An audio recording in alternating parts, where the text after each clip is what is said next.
انکار کر دیا۔ یہ گروپ وائٹ ہاؤس کے سامنے 2.5 برس تک مسلسل موجود رہ کر احتجاج کرتا رہا۔ اس دوران انہیں متعدد بار ہراساں کیا گیا، ان کے ساتھ انتہائی برا سلوک اور بدتمیزی روا رکھی گئی، یہاں تک کہ انہیں زودو کو بھی کیا گیا، لیکن وہ اپنی دھن کی پکی ثابت ہوئی۔ بالآخر 4 جون 1919 کو 19ویں آئینی ترمیم کے پاس ہونے پر عورتوں کو رائے دہی کا حق مل گیا۔ حقائق میں سے آتے ہیں نمبر 6 حقیقت پر، اور یہ انتہائی زیادہ حیران کن ہے۔ آسیب زدہ ہونے کی افواہیں۔ امریکہ کے بہت سے صدور، ان کی بیگمات، عملے کے افراد اور مہمانوں نے مبینہ طور پر بھوتوں کو متعدد بار اس تاریخی عمارت کے کمروں میں منڈلاتے ہوئے دیکھا۔ 1789 سے لے کے 1797 میں پہلے امریکی نائب صدر اور 1797 سے 1801 میں دوسرے امریکی صدر رہنے والے صدر جان ایڈمز کی اہلیہ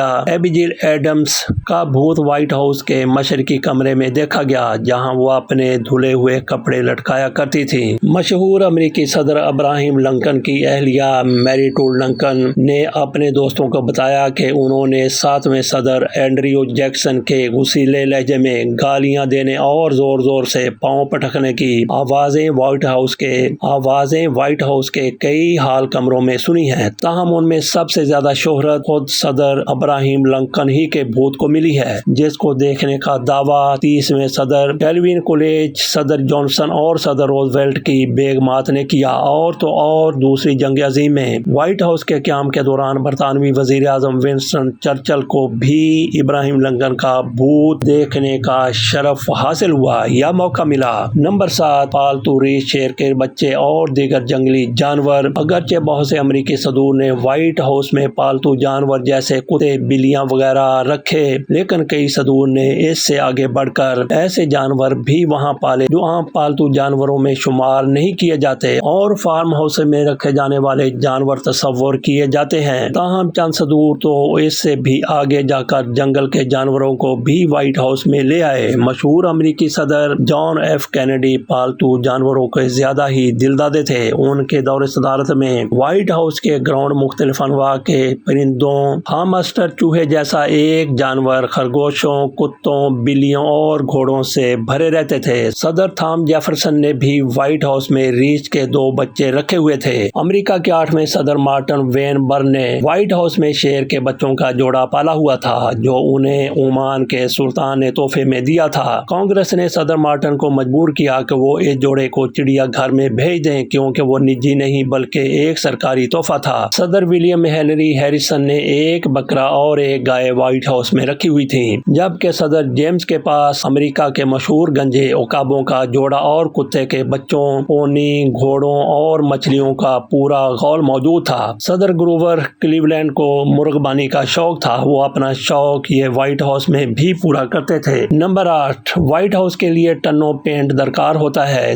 دوسری تمام تاریخی عمارتوں کی طرح وائٹ ہاؤس کو جاذب نظر بنائے رکھنے کے لیے مرمت و تزئین و آرائش کا کام چلتا رہتا ہے، تاہم دوسرے گھروں کے برعکس وائٹ ہاؤس کے بیرونی حصے کو پینٹ کرنے کے لیے تقریباً 3 ٹن سفید پینٹ درکار ہوتا ہے، جس میں سے 300 گیلن پینٹ عمارت کے رہائشی حصے کو پینٹ کرنے میں استعمال ہوتا ہے۔ 1992 میں جب وائٹ ہاؤس کی تزئین نو کی گئی تو اس کی بیرونی دیواروں پر سے رنگ کی تقریباً 30 پرتیں اتاری گئیں۔ ایک رپورٹ کے مطابق ایسے تو وائٹ ہاؤس کو سالانہ بنیادوں پر پینٹ کیا جاتا ہے، البتہ ہلکی پھلکی لیپاپوتی تو سارا سال ہی جاری رہتی ہے۔ نمبر 9 کیا وائٹ ہاؤس کے نیچے خفیہ کمانڈ سینٹر موجود ہے؟ 2010 میں تعمیراتی عملے نے وائٹ ہاؤس کے مشرقی حصے کے سامنے واقع گراؤنڈ میں ایک بہت بڑا گڑھا کھودنا شروع کیا تاکہ یہاں ہونے والے کام کو خفیہ رکھا جا سکے۔ 2 سال بعد یہ باڑ ہٹا دی گئی اور زمین کی سطح دوبارہ ہموار کر کے پختہ کر دی گئی۔ یوں محسوس ہوتا ہے کہ جیسے یہاں کچھ کام ہوا ہی نہیں۔ سرکاری طور پر بتایا گیا کہ یہ تعمیراتی کام مشرقی حصے میں موجود زیر زمین سہولیاتی مشینری جیسے ایئر کنڈیشننگ اور سیوریج سسٹم کی مرمت اور بحالی کے سلسلے میں کیا گیا تھا، مگر کنکریٹ سے لدے درجنوں بھاری بھرکم ٹرکوں کی آمد و رفت اور بڑے بڑے شہتیروں کے یہاں لانے جانے نے معاملے کو متجسس شہریوں کے لیے مشکوک بنا دیا اور طرح طرح کی باتیں پھیلنے لگیں۔ کہا جاتا ہے کہ وائٹ ہاؤس میں زیر زمین خفیہ کمانڈ سینٹر بنانے کا منصوبہ 50 برس قبل بنایا گیا تھا، جو آخر کار اب روب عمل لایا گیا ہے۔ آپ کے سامنے ہم رکھ رہے ہیں وائٹ ہاؤس کے حقائق۔ اس میں سے 10ویں نمبر پر آتا ہے وائٹ ہاؤس میں ہونے والے بد تہذیبی کے واقعات۔ جدید دور میں امریکہ کے نئے آنے والے اور سبکدوش ہونے والے صدور کے درمیان اقتدار کی منتقلی کا عمل نہایت پرسکون اور باوقار رہا ہے، اور حالیہ برسوں میں سابق ہو جانے والے چند صدور نے انتہائی پرامن طریقے سے وائٹ ہاؤس کو خیر باد کہا۔ تاہم تاریخ میں ایسا بھی ہوا کہ رخصت ہونے والے کوئی صدور نے نئے صدور کے ساتھ بات چیت کرنے سے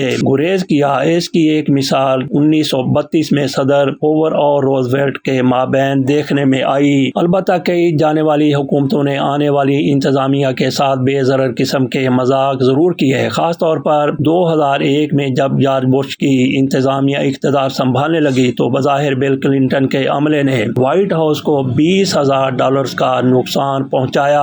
انہوں نے 30 تا 60 کمپیوٹرز کے کی بورڈز میں W کے حروف کے بٹن نکال کر وائٹ ہاؤس کی دیواروں پر مختلف جگہوں پر چسپاں کر دیے۔ علاوہ ازیں مبینہ طور پر انہوں نے دروازوں کی نابیں چوری کر لیں، میزوں کی درازیں گوند لگا کر چپکا دیں اور تقریباً 100 ٹیلی فون لائنز ڈائیورٹ کر دیں تاکہ ان پر آنے والی کال دوسرے نمبروں پر منتقل ہو جائیں اور نئے عملے کو پریشانی کا سامنا کرنا پڑے۔ نمبر 11، وائٹ ہاؤس میں کل وقتی 3000 سے زائد لوگ کام کرتے ہیں۔ جب سبکدوش ہونے والا کوئی امریکی صدر وائٹ ہاؤس سے رخصت ہوتا ہے تو وہ اپنا عملہ بھی ساتھ لے جاتا ہے تاکہ آنے والا نیا صدر اپنی مرضی کا عملہ تعینات کر سکے، مگر یکمشت 3300 کل وقتی اہلکار بھرتی کرنا کوئی کھیل نہیں ہے، یا وہ لوگ جن کی ملازمت تو وائٹ ہاؤس میں ہی ہوتی ہے لیکن ان کے دفاتر وائٹ ہاؤس سے باہر ہوتے ہیں۔ وائٹ ہاؤس کے صرف دفتر ہی میں 500 افراد ملازم ہوتے ہیں۔ نائب صدر کے دفتر میں 100، فوجی دفتر میں 1300 اور مینجمنٹ اینڈ بجٹ کے دفتر میں تقریباً 500 لوگ، جبکہ 500 سے زائد خفیہ اہلکار اور 200 افراد صدر کی حفاظت پر مامور ہوتے ہیں۔ نمبر 12، وائٹ ہاؤس کا اصلی سنگ بنیاد غائب ہو گیا۔ وائٹ ہاؤس کے سب سے زیادہ نمایاں اور قابل ذکر اس کے اصل سنگ بنیاد کا غائب ہو جانا ہے۔ 1792 میں اپنے نصب کیے جانے کے محض 24 گھنٹے کے بعد ہی وائٹ ہاؤس کا سنگ بنیاد اور کندہ کی ہوئی پیتل کی پلیٹ غائب ہو گئی، اور اس کے بعد آج تک کسی نے انہیں نہیں دیکھا۔ وائٹ ہاؤس کی تعمیر کا کام کرنے والے راج مستریوں نے اس کے غیاب سے خود کو بری ذمہ قرار دیا۔ متعدد صدور جن میں روزویلٹ اور ٹرومین شامل ہیں، انہوں نے اس کو تلاش کروانے کی کوشش کی مگر ناکام رہے، اور یہ کوششیں لا حاصل اور بے سود ثابت ہوئی۔ ایک روایت یہ ہے کہ یہ سنگ بنیاد وائٹ ہاؤس کے روز گارڈن کی 2 سنگی دیواروں کے درمیان چھپا ہوا ہے، تاہم اس بات کی آج تک تصدیق نہیں ہو سکی۔ یہ وائٹ ہاؤس کے چند حقائق تھے جو آپ کے سامنے رکھے، اور یہ وہ عمارت ہے جہاں پہ دنیا کا سب سے طاقتور ترین صدر امریکہ رہائش پذیر ہے۔